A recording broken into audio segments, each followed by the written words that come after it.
Essa foi a reflexão que ele martelou, e até hoje, passado alguns anos, eu aprendi isso. Simples e objetivo. Jesus, ele, no capítulo 9, ele sai de Cafarnaum, porque em Cafarnaum a gente sabe que ele convida os discípulos para atravessar do outro lado do mar, e você vai ver que nessa travessia, lá no capítulo 8, já no finalzinho, há uma grande tempestade, o mar se agita, e ali o Senhor dá voz para que o mar e o vento viessem obedecer ao Senhor, e os discípulos se perguntaram: que homem é esse que até o vento e o mar obedece? Chega no capítulo 9, ele cura o paralítico de Cafarnaum. A gente conhece esse texto, que é um texto sinótico.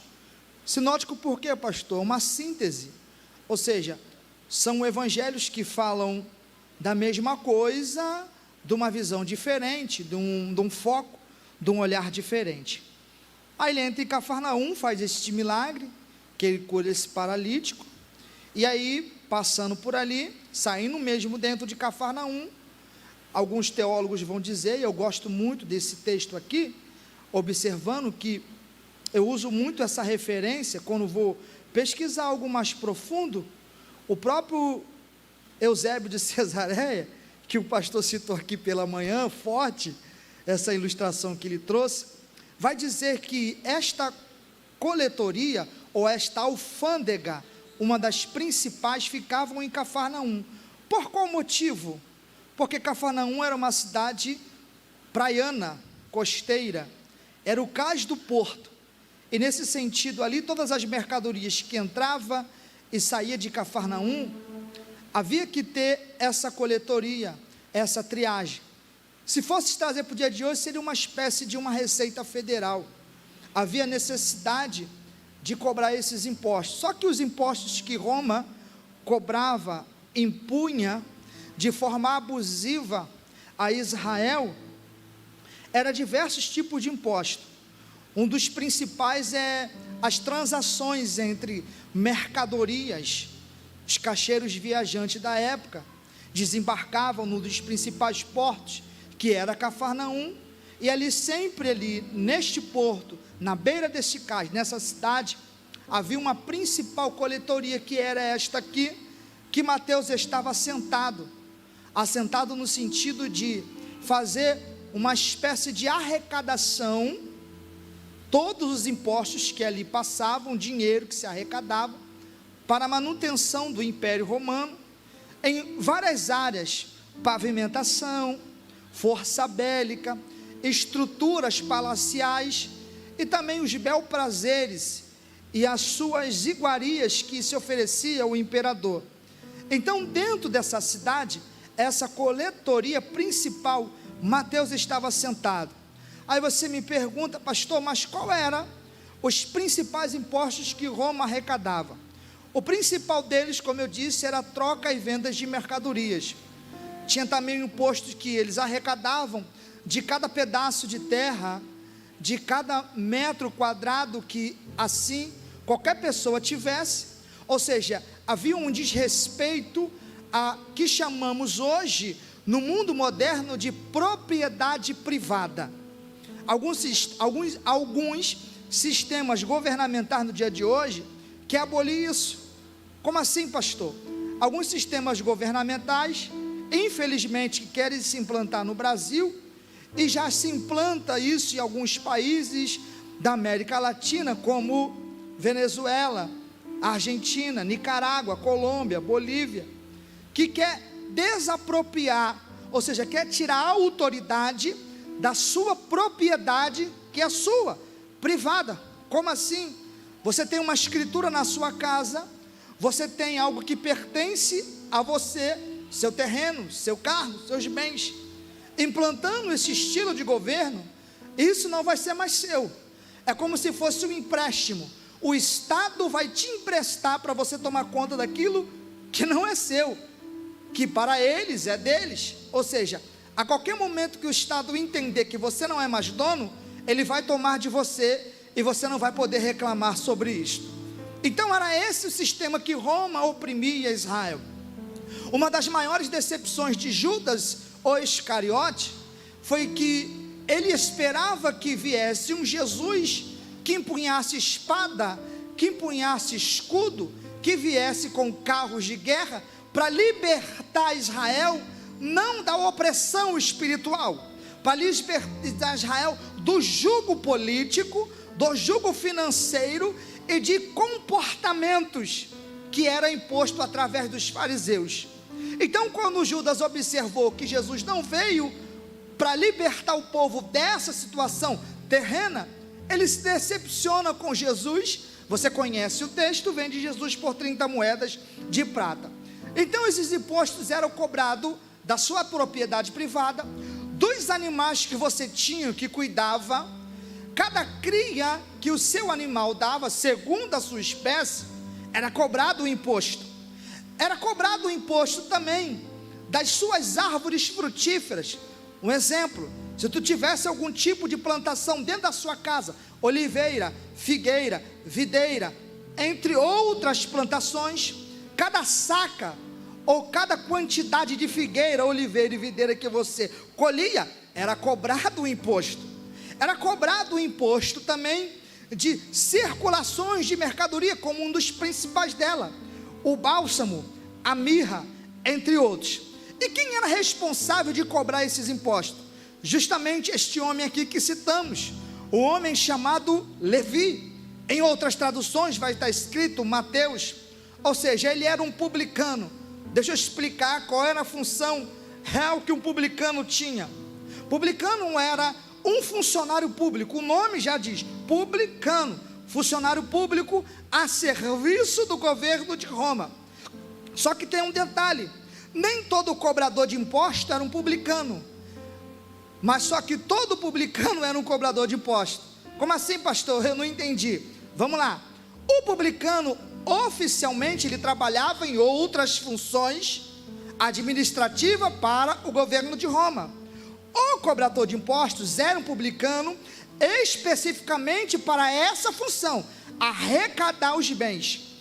E havia uma indignação e uma rejeição da comunidade, ou seja, do povo de Israel, que um publicano que fosse judeu, ou um cobrador de impostos, seria traidor da nação, ou seja, seria alguém que viesse a oprimir o seu povo sem necessidade, alguém que fazia parte do povo de Israel, alguém que fazia parte dos eleitos de Deus, e cobrava impostos abusivos, ou seja, era tido como ladrão. Você já leu o texto que diz que nem todos que estão em Israel é israelita? É nesse sentido que o texto está dizendo, ou seja, aqueles que pertenciam a Israel eram de nome, mas não era na essência, porque usava a sua autoridade de coletor de impostos para cobrar, para oprimir o povo, e nesse sentido arrancava não somente aquilo que era estabelecido.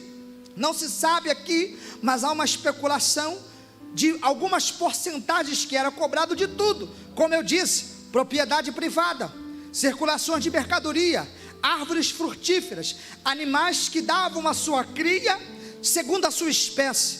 Então eles entendiam: se você é um colhedor de imposto, você é um traidor, porque você não entendeu absolutamente nada. E nem todos que estão em Israel é israelita. Ou seja, havia um preconceito grande, havia um preconceito tremendo sobre os coletores de impostos. E aqui estava este homem chamado Levi. Jesus passa por Cafarnaum, como eu disse no começo da mensagem, uma das principais rotas de transação marítima, comércio. Ou seja, o comércio era pujante, ou seja, era vendas, trocas de mercadoria. Ele estava sentado na alfândega. Em outras traduções, coletoria. De repente, de acordo com o que você achar, Jesus passa por ali. Jesus está montando o seu ministério apostólico.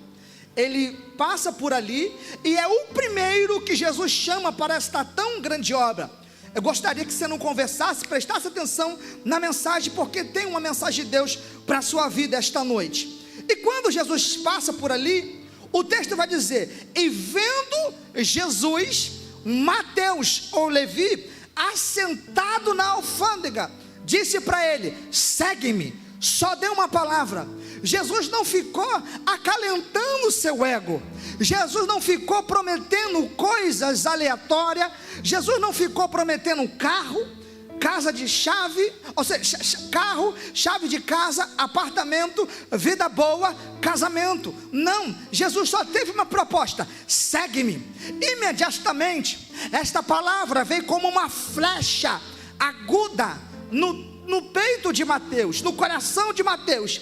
Ele se levantou dali e seguiu. Aí você me pergunta: pastor, foi somente isso? Não. Ao ele se levantar dali e seguir, ele teve que renunciar a algumas coisas.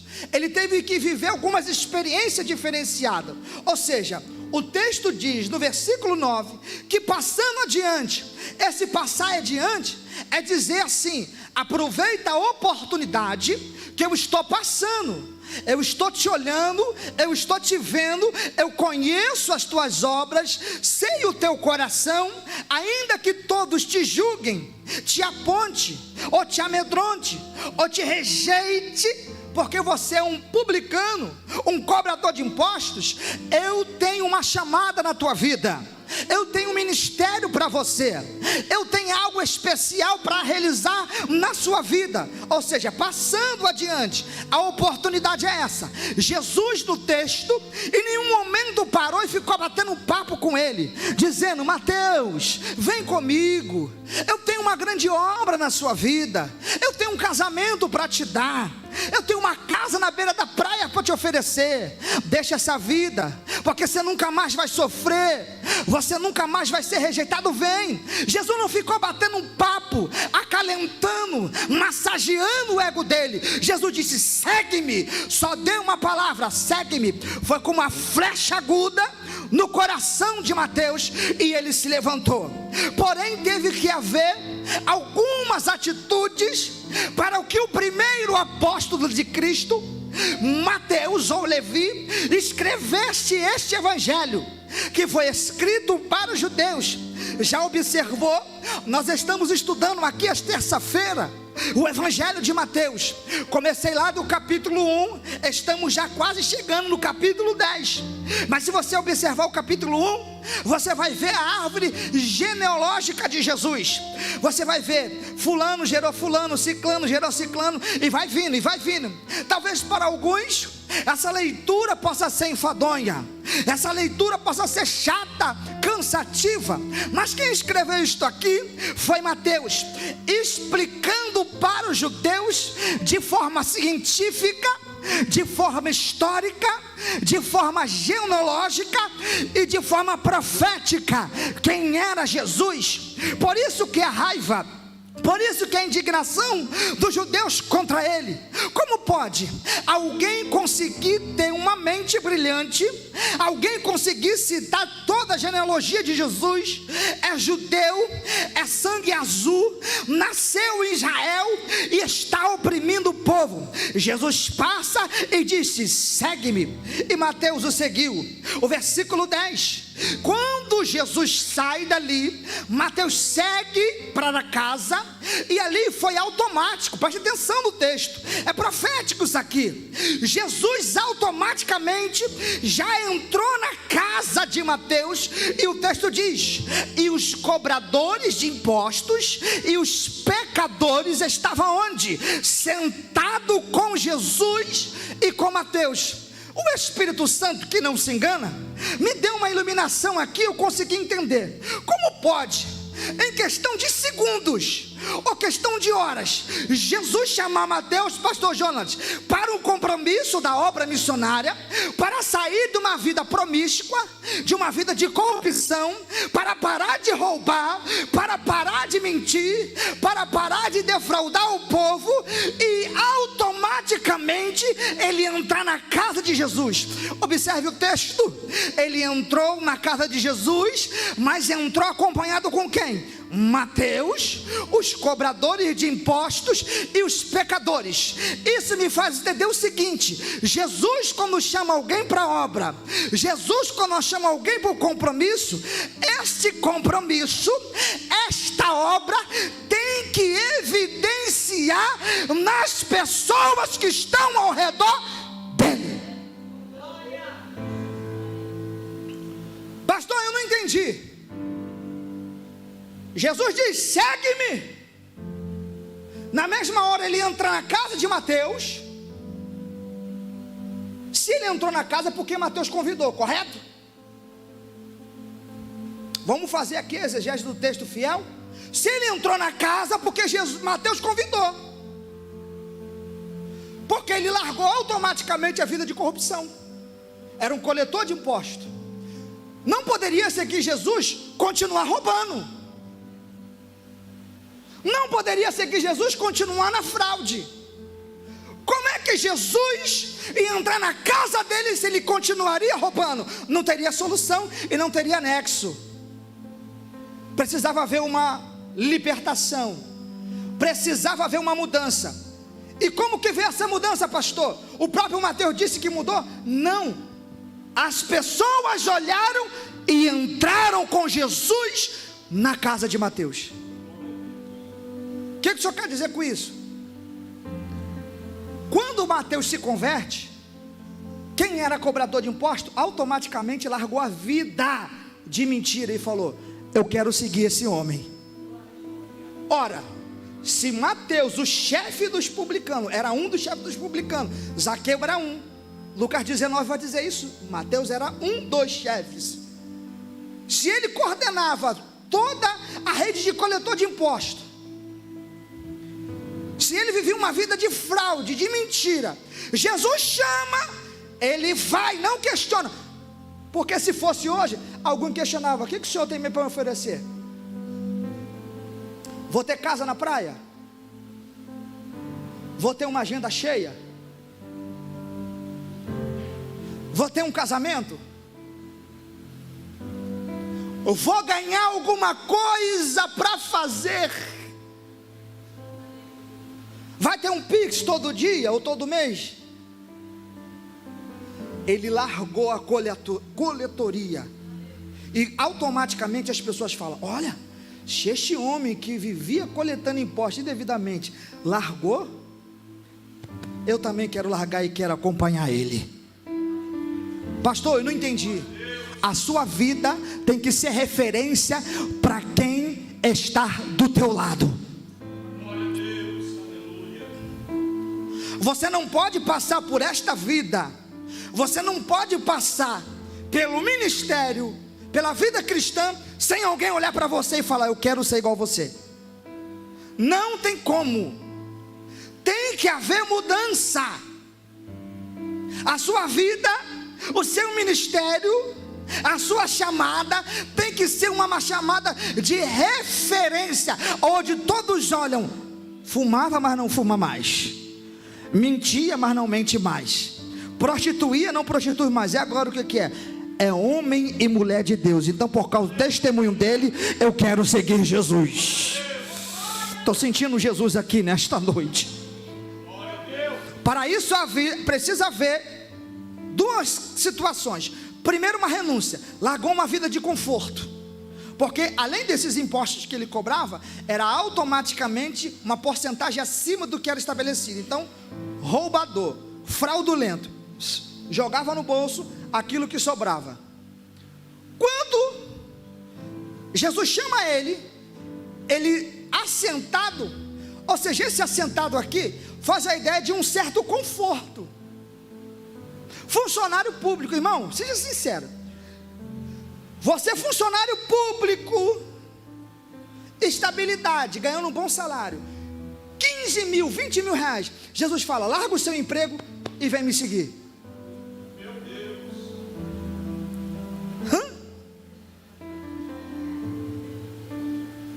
Larga tudo que você está fazendo, sai do seu conforto, oh glória a Jesus, e vem me seguir.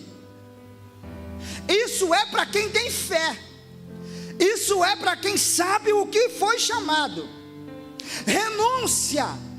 E esta renúncia vai nos remeter a algo sobrenatural. Ou seja, o que a gente renuncia hoje, oh glória, O que a gente abre mão hoje vai ser uma semente que vai brotar no nosso ministério amanhã. Ou seja, se tu renunciar todos os seus sonhos, todos os seus projetos, aquilo que Deus tem para a tua vida, fica tranquilo, a recompensa não vai vir de mim, a recompensa não vai vir do pastor, a recompensa não vai vir do teu líder, a recompensa vai vir de Deus. Quem renuncia pela obra, Deus dá em dobro e não fica devendo nada a ninguém. Mas é claro que alguns não querem renunciar. Por quê, pastor? Por causa do conforto, por causa do bem-estar. Aí quer viver o sobrenatural, quer ver o céu aberto, quer ver a glória de Deus, mas não ora, não jejua, não sobe monte, não renuncia, não busca, não adora. Vai viver uma vida raquítica, vai passar ano, vai entrar ano, você vai ver pessoas se converter depois do que você, sendo ungidas, sendo chamadas para a grande obra. Aí você vai ficar para trás, aí você vai ficar vem navio, porque você deixou o tempo passar, dizendo: não é comigo, não é hora de eu ser chamado, não é hora de eu estar no ministério, não é hora de eu fazer missões. Missão é coisa de maluco. Vou largar o meu emprego, vou sair do meu conforto para ir lá pro Vale do Jequitinhonha, pastor dizendo: fazer o que lá? Tá maluco, tá doido? Sai fora, tô por fora disso aí. Eu vou largar o meu emprego, eu vou largar aquilo que eu tenho, eu vou largar os meus sonhos para fazer a obra. Isso é coisa de doido. Mas quem renuncia vê a glória de Deus, quem renuncia vê os céus abertos. Pastor, eu não estou vendo nada, eu renuncio, eu oro, eu busco, mas fica tranquilo, a sua renúncia de hoje vai ser uma semente que vai ser plantada para brotar, e o nome do Senhor será glorificado sobre a tua vida. Renúncia. Saiu do conforto, saiu do seu estado de estabilidade. E quem quer renunciar? Quem quer renunciar? E essa renúncia vai nos levar a um nível maior, vai nos levar a um nível sobrenatural. E quando eu falo de renúncia, eu estou falando de algo que talvez não venha automático, não é para agora, não é para hoje. Lembra de Eclesiastes? Lança o teu pão sobre as águas, porque depois de muitos dias o acharás. O grande problema é que a gente quer ver recompensa imediato. A gente quer recompensa para agora, para hoje. A gente quer lançar o pão, lançar a semente e fazer com que essa semente brote amanhã, meio-dia. Essa semente da renúncia, do compromisso com a obra missionária, do compromisso que aquilo que Deus tem para a nossa vida, vai nos gerar alguns desconfortos, vai nos gerar alguns mal-estares. E a quem diga, muita gente vai zombar, porque não vai entender o nível que você chegou de renúncia. E quando eu falo de renúncia, eu lembro de um grupo de discípulos, em Lucas capítulo 9, versículo 57, Jesus mais uma vez, só que ali, Jesus já tinha escolhido o seu ministério apostólico, mais uma vez, Jesus passa e a multidão os segue, e alguém diz assim: te seguirei por onde quer que fores, eu vou contigo, eu vou te adorar, Jesus. Talvez aquele moço entendeu que ministério é conforto. Talvez aquele moço entendeu que ministério é alguém batendo palma para ele. Aí Jesus disse: tu quer me seguir? Só vou te dar duas respostas. Primeiro, as raposas têm seus covis, as aves do céu têm seus ninhos, mas o filho do homem não tem onde reclinar sua cabeça. Irmãos, o texto diz que o semblante do rapaz cai na mesma hora.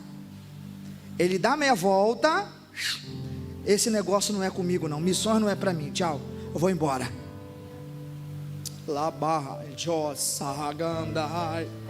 Mas ele não falou que ia seguir Jesus por onde Jesus ia?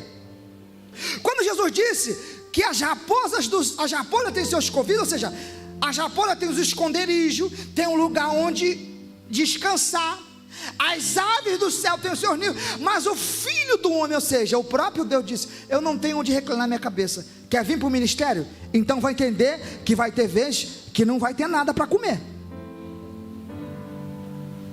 Quer vir para o ministério? Então vai entender que às vezes vai passar a vir para privação. Quer vir para o ministério, quer fazer missões, tu vai entender que às vezes você vai ser zombado, escarnecido por até que os que estão dentro de casa. O Filho do Homem não tem onde descansar, ou seja, não tem tempo para brincadeira, não tem tempo para história, para blá blá blá. Quer vir para o ministério, quer fazer missões, quer ser obreiro, vai entender que às vezes você vai estar com a corda no pescoço, mas vai ter que fazer a obra de Deus, porque Deus te chamou para um grande propósito. Quem recebe esta palavra nesta noite, renúncia. A outra classe, o outro discípulo disse: Senhor, deixa primeiro eu sepultar o meu pai.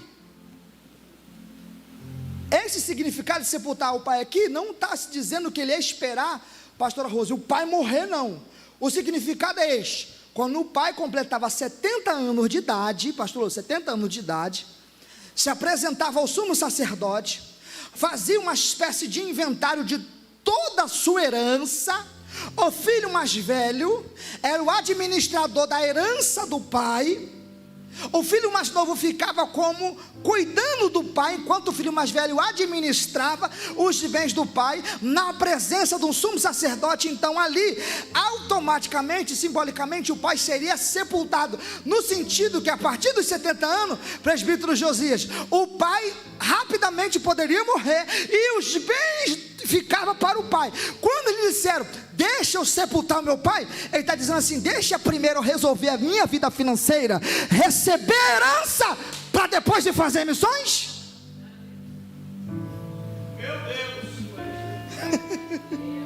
Deixa primeiro eu ter um carro. Deixa primeiro eu fazer reforma na minha casa. Deixa primeiro eu fazer uma faculdade.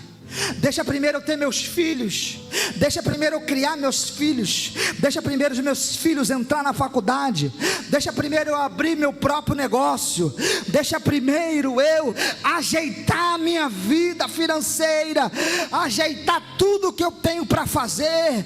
Deixa, quando eu ficar bem velhinho, eu vou fazer a obra. Aí Jesus diz assim: deixa que os mortos enterrem os seus mortos. Jesus estava dizendo assim, não estava amaldiçoando o pai, para que o pai morresse, não. Jesus estava falando assim: essa herança que tu vai receber, deixa morrer junto com seu pai.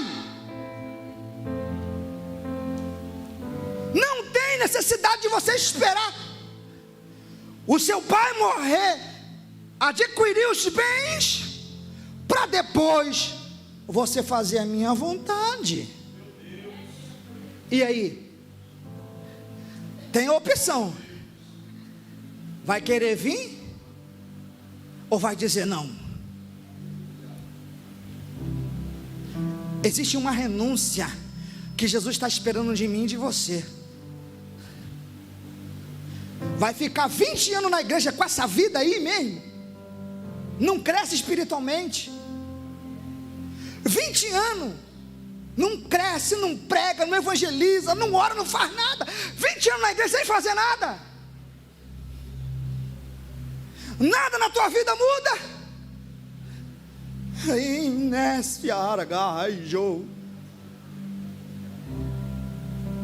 Vai ficar 20 anos na igreja dando trabalho, não ganha uma alma, não evangeliza, não faz nada. Jesus está chamando a gente para um compromisso. O texto que o pastor leu aqui nesta manhã causou tremor e temor. Não sabe a hora e o dia que o Senhor virá buscar a sua igreja. A oportunidade é agora. Pastor, deixa eu resolver minha vida primeiro, deixa eu agitar minhas coisas primeiro, para depois, quem sabe, fazer a obra. Está 20 anos falando a mesma coisa e não toma vergonha na cara. Meu Deus. Pastor, está pesado. Tá não, pesado foi o madeiro que Jesus carregou na cruz e a coroa de espinho que cravou na sua cabeça. Está 20 anos falando a mesma coisa, não toma uma posição. Lembra do texto de Ezequiel? O Senhor falou para Ezequiel: está vendo os pecadores? Está vendo os transgressores? Se tu não for atalaia, alerta para ele, quando eles morrer, o sangue dele eu vou requerer da sua mão. Tem muita gente indo para o inferno por causa de mim, por causa de você.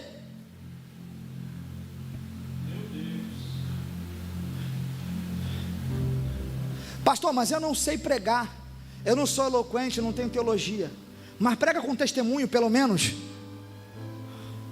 Prega com a vida, pelo menos. Porque quem sabe a tua vida vai evidenciar muito mais do que as suas palavras. 20 anos na mesma inércia. Não, quando eu resolver minha vida, quando eu receber aquela herança. Pastora Rose usa uma expressão muito interessante, eu observei isso. Permissão, minha pastora, para falar. Nós já sofremos algumas percas aqui dos nossos irmãos mais idosos, que partiram para a eternidade. E todas as vezes que a pastora Rose sempre fala, isso gravou na minha cabeça, veio como uma flecha aguda aqui no meu coração. Ela sempre diz: se eu estiver errado, só não me corrija. Quem vai substituir essas pessoas que partiram para a eternidade? Quem vai ser um pastor Naô? Quem vai ser uma irmã Nilza? Quem vai ser uma irmã Ondina que já dorme no Senhor? Aí você vai ficar 20 anos dando a mesma desculpa, falando a mesma coisa. Deixa eu ajeitar a minha vida para primeiro eu fazer missões. Jesus disse aos mortos: enterra os seus mortos. Renúncia, caminhando para o final. Pastor, eu queria uma palavra para estourar, para explodir, para marchar. Eu gosto do manto. Eu vou, eu dou cambalhota, eu pulo, eu marcho no poder. Mas hoje é palavra de conscientização para a nossa vida, para a nossa realidade que a gente está vivendo. Nem doce arrepaias. A renúncia vai nos levar a um nível mais profundo de intimidade com Deus. Quem não renuncia não vê a glória de Deus. Quem não renuncia fica com águas no tornozelo, como Ezequiel 47. Água no tornozelo. Até quando vai ficar com água no tornozelo?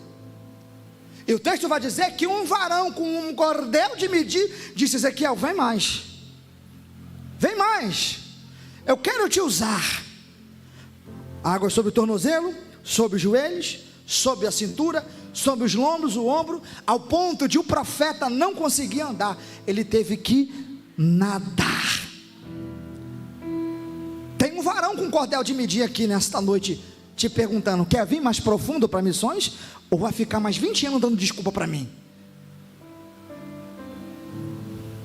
Renúncia é uma semente que é plantada para colher lá na frente. E quando eu lembro de renúncia, eu lembro de um profeta glorioso chamado Eliseu. O profeta Eliseu. Diferentemente, meu pastor presidente, de quando a capa de Elias caiu, Elias diz assim: se tu vires seu tomado, você vai receber. Se tu não vires, você não vai receber. Elias ia para Gilgal, Eliseu ia atrás. Elias ia para Betel, Eliseu ia atrás. Elias era para Jericó, Eliseu ia atrás. A promessa é: se tu vires, para ver, tem que estar perto.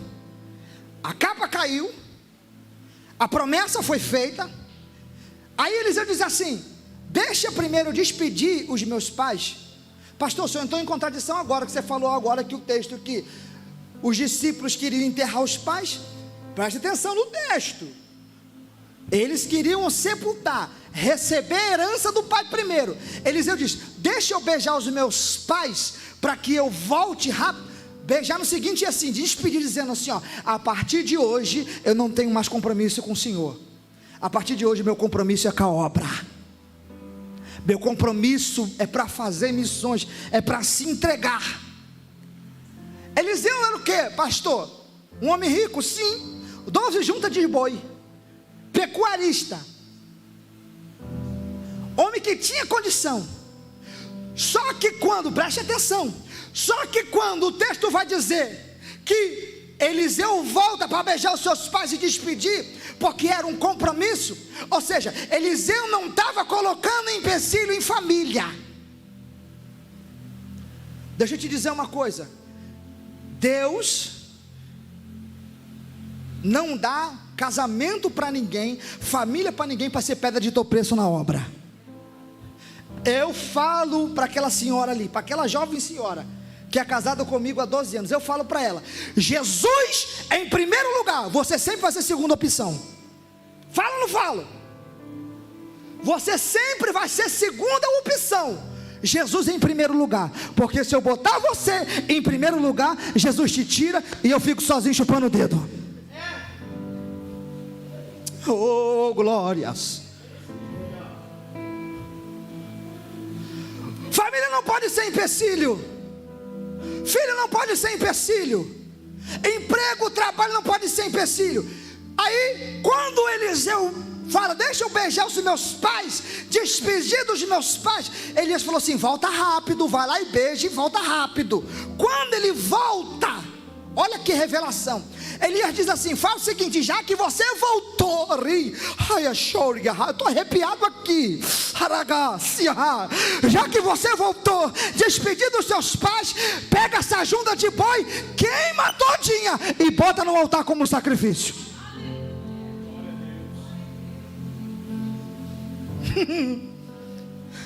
Eita glória! Já despediu? Já deu um beijo? Papai, mamãe, estou indo embora, só quero a sua bênção. Vai ficar até quando? Agora vai sobrar para os jovens agora. Segura aí, jovens e adolescentes. Vai ficar até quando debaixo da saia da sua mãe e do seu papai? Quando que tu vai crescer?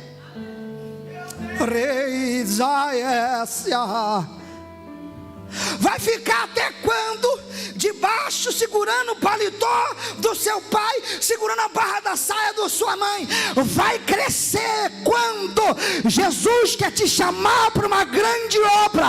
Jesus quer te fazer um missionário.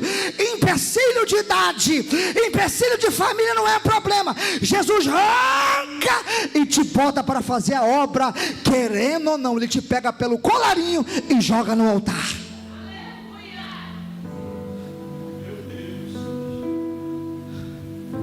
Deixa eu despedir os meus pais. Vai lá, dá beijinho papai, dá beijinho mamãe. Aí você vê uns moços aí com 30 anos na cara, morando com papai e mamãe ainda. Eu saí de casa com 17 anos, pastor presidente. 17 anos eu saí de casa, quando eu servi o exército. 17 anos, evangelista Márcio. Falei para minha mamãe: nunca mais eu volto para dentro da tua casa. A partir do dia que eu saí, servi 7 anos no exército, nunca mais eu volto para dentro da tua casa, porque eu tenho uma chamada da parte de Deus. E minha mãe não é crente. Aí o cabra, 20, 30 anos, mamãe, papai. Vai aprender quando, cabra? Vai tomar postura de homem quando? Beijar o pai e a mãe aqui é ter compromisso, é fazer a vontade de Deus. 17 anos eu saí da minha casa. Com 23 para 24 eu casei com aquela moça ali. Um monte de sonho, um monte de projeto. Você não acha que eu não queria uma vida melhor? Já pensei em fazer concurso público. Estudei Quando estava no exército, 2 anos para SpaceX, para ser oficial do exército, não passei. Estudei para ESA, não passei. Estudei para a Polícia Civil, não passei. Quando eu fui fazer prova para a Polícia Militar, minha mãe falou assim: se tu fizer prova para a PM, eu te deserto, tu não é mais meu filho. Com 17 anos eu saí de casa, nunca mais voltei, porque eu entendo o para que Deus me chamou. Quando ele beijou seu pai e sua mãe, ele ia dizer assim: ó, queima os bois. Diga comigo, queima. Não, tá fraco, diga queima os bois. Diga queima os bois. Pastor Luciano Casimiro, homem de Deus, esse queimar os bois aqui, ele estava dizendo o seguinte: a chamada não tem mais volta. Ou seja, se der errado, tu vai querer voltar de novo para cuidar do boi. Eu estou sentindo Jesus aqui. Quem sente a presença de Deus? Elias disse assim: queima esse negócio aí, dá um fim nesse negócio. Os bois era riqueza, era o que prendia ela. Queima os bois, porque se vai dar ruim, a chamada vai dar ruim. Vai ter hora que vão querer te matar, vai ter hora que vão querer dar na tua cara, vai ter hora que vão chamar você de maluco, vai ter hora, pastor Josias, que as portas vão se fechar, ninguém vai te ligar para te agendar, vai ter hora que os amigos vão sumir. Aí tu vai falar assim: não, eu tenho uma junta de põe lá guardadinha, eu vou voltar para lá. Ele disse: não, meu filho, se der errado, continua, se fechar a porta, continua. Então faz o que? Queima a junta de boi, para que tu não dê desculpa para tu voltar para onde eu te tirei. Diga comigo, queima o boi. Não, tá fraco, diga queima o boi.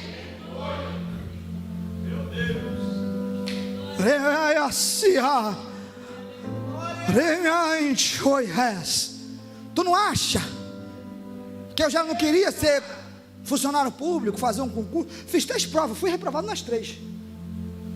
E assim, com toda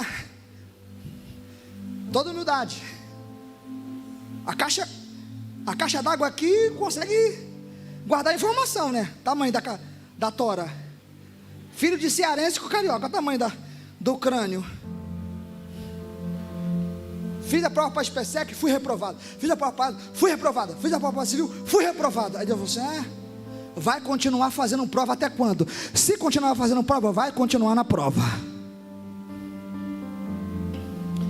Diga mais uma vez, bem baixinho, para o irmão que está do teu lado: queima o boi. Diga, queima o boi. Não dá mais para tu voltar. Daniel Matola, meu amigo, não dá mais para voltar, é uma ida só. Pastora Rosa, não tem como mais voltar. Pastor João, não tem como mais voltar, porque se tu deixar o boi lá pastando, uma hora vai dar ruim. Tu vai falar assim: esse negócio de pastor presidente, eu não sei não, eu vou voltar lá tratar do boi. Esse negócio de coordenar as mulheres na Ufadem, eu vou voltar a cuidar do boi.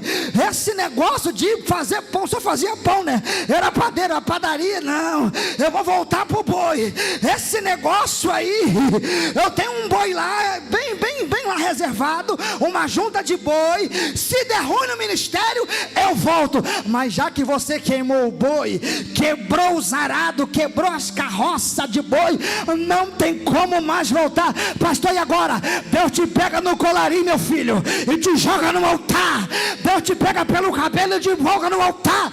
Da obra de Deus você não foge, do chamado de Deus você não foge. Queima esse boi aí, meu filho, não tem como mais voltar. Não tem como mais voltar. Eu termino. Pastor, eu quero ser doutor, eu quero ser médico. Legal. Pastor, eu quero ser empresário. Pô, maneiro. Pastor, eu quero ser militar. Pô, show de bola. Você quer ser. E o que Deus quer que você seja, você está sendo? Ou você é aquilo que dá para ser?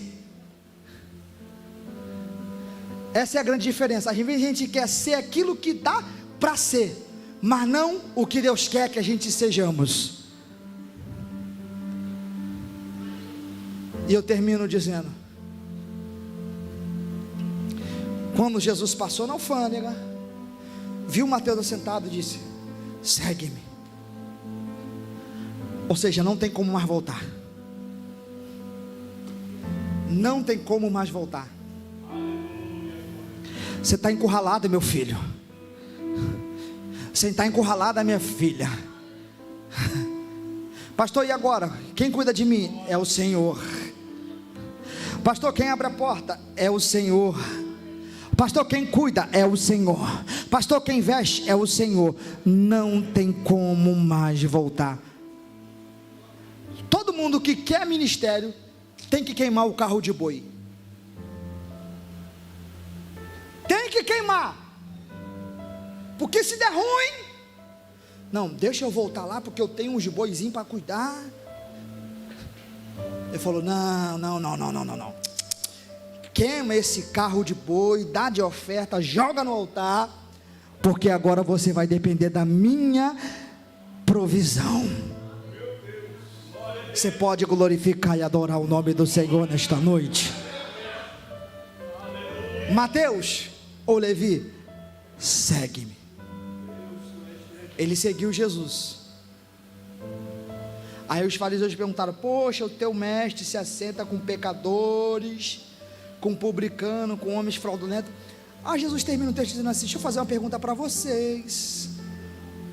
Os sãos precisa de médico? Os bonzinhos precisa de conselho? Os maravilhosos, os fofinhos, os pimpão, precisa? Não. Quem precisa de médico são os doentes.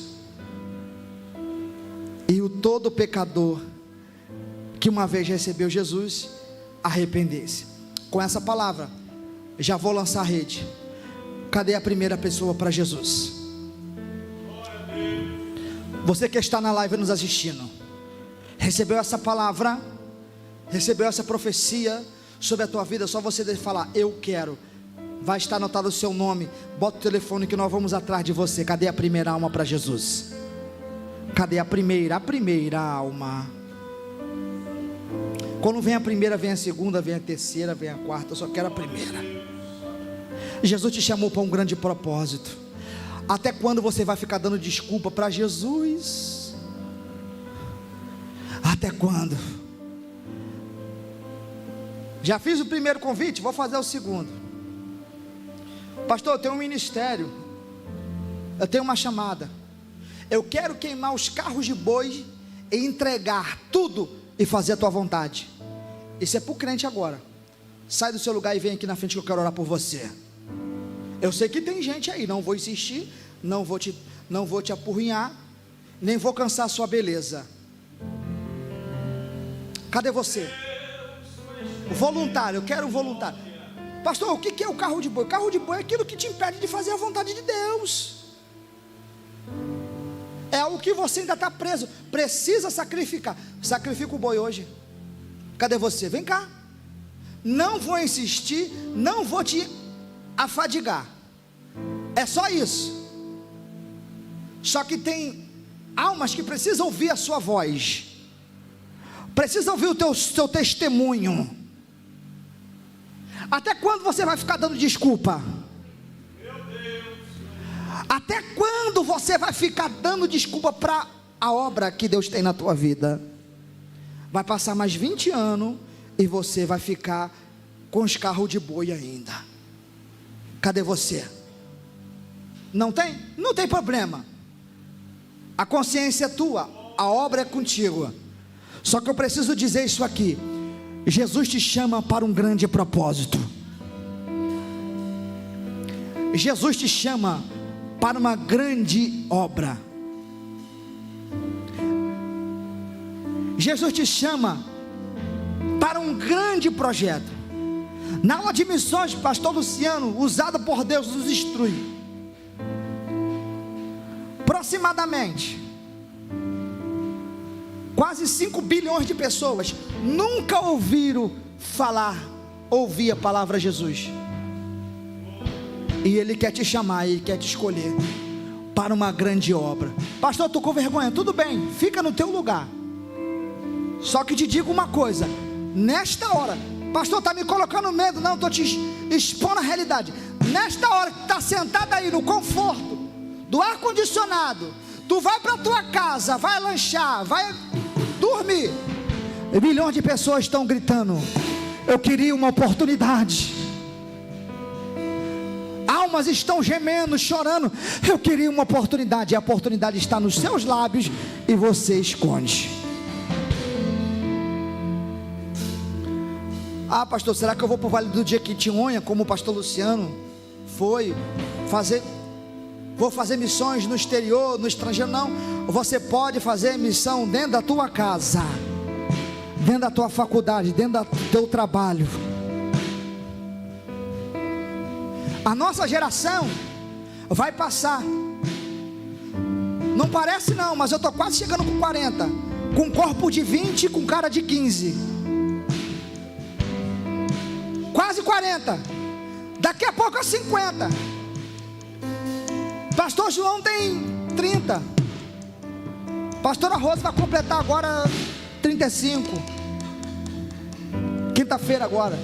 Só que essa geração vai passar. Pastor Carlinho, nosso decano, nosso ancião, vai passar. E quem vai ser os nossos substitutos?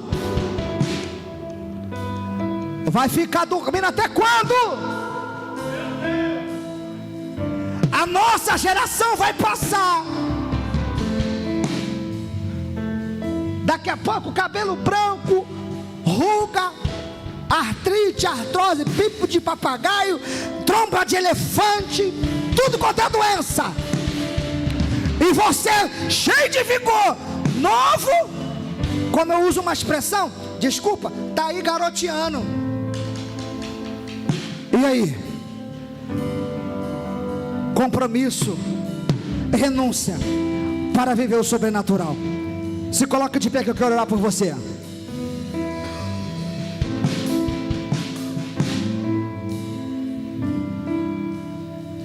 Se isso não te causa tremor e temor, eu não sei o mais que causa. Se a obra missionária não arde no teu coração, de repente a novela da Globo que você vê, eu sei que você vê a Globo, faz você chorar. De repente a Fazenda, o Big Brother, eu sei que você assiste, faz você ficar emocionado. Mas a obra missionária precisa de você. Pastor, de que forma? Contribuindo, orando ou se colocando: eis-me aqui, Senhor, envia-me a mim. Feche os teus olhos que eu vou orar por você. Pai, eu te glorifico e te exalto. Minha responsabilidade acaba aqui agora. Não tenho uma responsabilidade do que vai acontecer daqui para frente, porque a rede foi lançada, o convite foi feito, e o Senhor clama, grita aos nossos ouvidos: a quem enviarei? Quem há de ir por mim? E a tua palavra diz: como ouvirão se não há quem pregue? Como pregar se ninguém se dispõe a ir? Eu te peço, Santo Espírito, que esta moça, este rapaz não tenha sono esta noite, que ele não durma, que grite no coração dele a voz dizendo: eu quero almas, eu quero almas. Que esta moça, que este rapaz, que essa irmã, que este obreiro não consiga dormir enquanto não entender que o Senhor chama ele para um grande propósito. Ó Deus, eu entrego às tuas mãos a tua igreja, o campo missionário. Por motivo de vergonha, ou até mesmo, Senhor, de timidez, muitos não se propõem, mas o Senhor diz que aquele que me negar diante dos homens, eu vos negarei diante do meu Pai. Mas aquele que entendeu o meu chamado, eu direi: vinde bendito de meu Pai, possuir por herança o reino que está preparado desde a fundação do mundo. Obrigado, Deus, por esta oportunidade, porque grande é a seara, mas poucos são os ceifeiros. Por isso te entrego a tua igreja em tuas mãos, o teu povo, a tua noiva, que tem um compromisso, a real missão de levar o teu evangelho a toda criatura, e então virá o fim. Desperta o fogo missionário, desperta a paixão, amor por missões, para fazer a tua vontade. É isso que te pedimos e te agradecemos, no nome de Jesus. Que você possa glorificar e dar um aplauso bem forte para Jesus essa noite.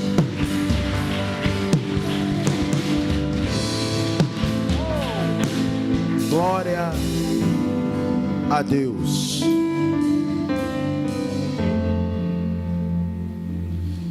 Quem recebeu essa palavra, hein? Glória a Deus. Quem tem alguma juntinha de boi aí para queimar? Tem gente que precisa queimar boi, né, Mató? Eita glória, Jesus é bom. Tô ficando assustado com esses negócios. Irmãos, quero chamar aqui à frente nesse momento Isaac de Moraes Lourenço, acompanhado dos seus pais Caio César Silva Lourenço e Kathleen de Moraes Cipriano. Se tiver os avós, claro que tem, pode vir também.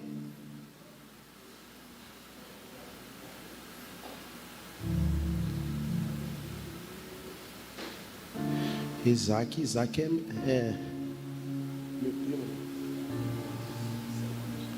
Isaac é meu primo. Pode subir.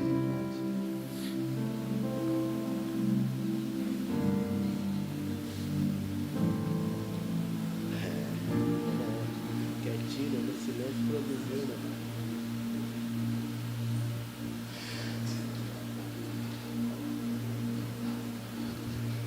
Lucas capítulo 2, verso 22, diz assim: e cumprindo-se os dias da purificação, segundo a lei de Moisés, o levaram a Jerusalém para ser apresentado ao Senhor. Nós aqui, nós não batizamos, até porque Isaac ainda não tem a idade onde ele possa discernir o que é certo e o errado. Isaac, ele tem Caio e Kathleen para guiá-lo, orientá-lo, até o dia que Isaac tiver a idade onde possa decidir o que é certo e errado. Mas a primeira atitude, e é honrosa, é que os pais reconhecem, se não fosse Deus, Isaac não estaria aqui, porque Deus é o dono da vida. E eles reconhecem nessa nobre atitude que não tem nenhuma proteção melhor do que a de Deus. Todos aqueles acidentes que se diz assim, que criança é cega, né? Criança é ligeira demais. E aí, criança é bagunceira, gosta de meter o dedinho numa tomada, gosta de se esconder no armário, entrar num fogão, todas essas peripécias. Eu e pastora Rose tivemos 4, e todos os 4 com uma peripécia diferente, mas também quando nós apresentamos ao Senhor, aonde o que nós não conseguimos ver, Deus assim toma conta, Deus assim guarda, amém? Vou contar um breve testemunho. Aniversário de Carol. Carol fez quantos anos? 2? Um ano que ela ficou no McDonald's. Vocês gostam.